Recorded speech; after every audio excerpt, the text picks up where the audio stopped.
Few places in football carry emotion like the Ramón Sánchez-Pizjuán. The nights, the noise, the feeling that something special is always possible inside its walls. For Sevilla supporters, the idea of a new stadium isn't just about concrete and steel, it's about hope, renewal, and the promise of a future that finally matches the club's ambition. But here's the twist: that dream isn't happening, at least not yet.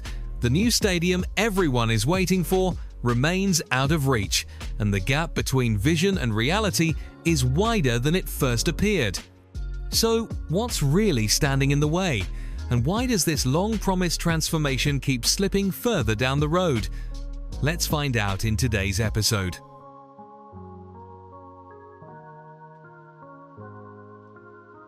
The case for a new or fully redeveloped Ramón Sánchez-Pizjuán is increasingly difficult for Sevilla FC to ignore. Opened in 1958, the stadium remains iconic and atmospheric, but with a capacity of around 43,000, it now sits firmly in the middle tier of La Liga venues, both in size and commercial potential. While demand for tickets remains consistently high, particularly for derbies and European nights, the ground lacks the premium seating, hospitality, and multi-use infrastructure that modern rivals rely on to drive revenue. As clubs like Barcelona, Real Madrid, and Atletico Madrid operate in stadiums of 70,000 to 90,000 seats, with year-round commercial activity, Sevilla are being left behind despite their on-pitch pedigree, including 7 Europa League titles. Club projections suggest a modernized Sánchez-Pizjuán could add €26 million in annual income, a figure that would materially strengthen Sevilla's financial base and ease long-term pressure, making the stadium not just a symbolic upgrade, but a strategic necessity for sustained competitiveness. The logic is clear and the need is undeniable, but reality has other ideas. Sevilla FC are now speaking about the future of the stadium with more focus than ever, but the tone remains careful. At the latest shareholders meeting, Sevilla president confirmed the club ended the 2024-25 season with losses of over €50 million, increasing debt and forcing tough choices. Club leaders stressed this was expected and part of a longer rebuild, not a quick fix. The message was clear: Sevilla must stabilise first and only then rebuild, with the stadium sitting at the heart of that long-term plan. That tension is becoming clearer as the transfer window moves on. To keep the new stadium project and the wider recovery plan alive, Sevilla FC have turned player sales into a necessity rather than a choice. Selling Loic Badé, Dodi Lukebakio and Stanis Idombo has helped ease some pressure after last season's heavy losses, but it hasn't been enough. A planned €90 million transfer plan fell through, meaning the club now needs at least one more sale in January 2026 to stay on track toward cutting losses to around €3 million and breaking even by 2026-27. That's why more players are attracting interest, with Juan Luis Sanchez linked to Everton and Ruben Vargas watched by Bournemouth, Leeds United and Sunderland.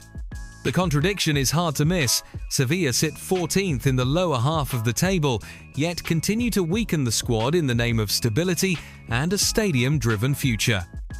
For fans, the question is simple but uncomfortable. Is selling players now the right move?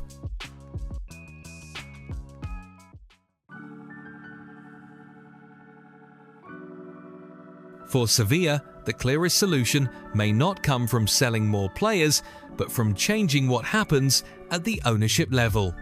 The club is currently valued at around €500 million for a majority stake, and talks about selling control are already underway.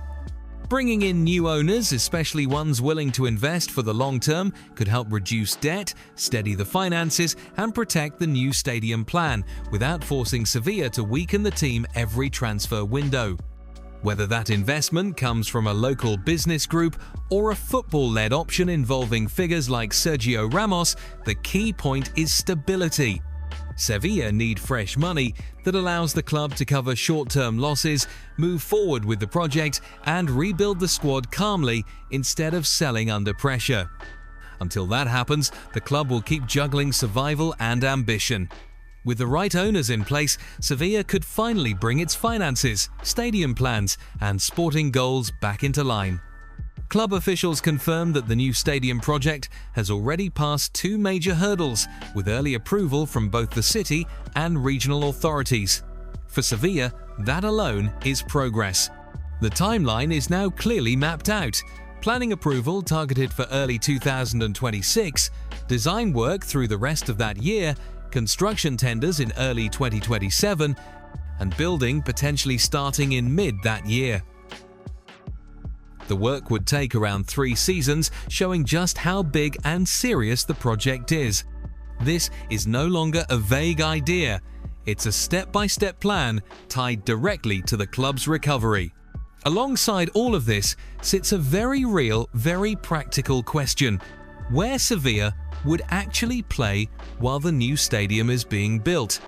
With work on the new stadium expected to take several seasons, the idea of moving home matches to Estadio de la Cartuja has become the leading option. But it's far from simple.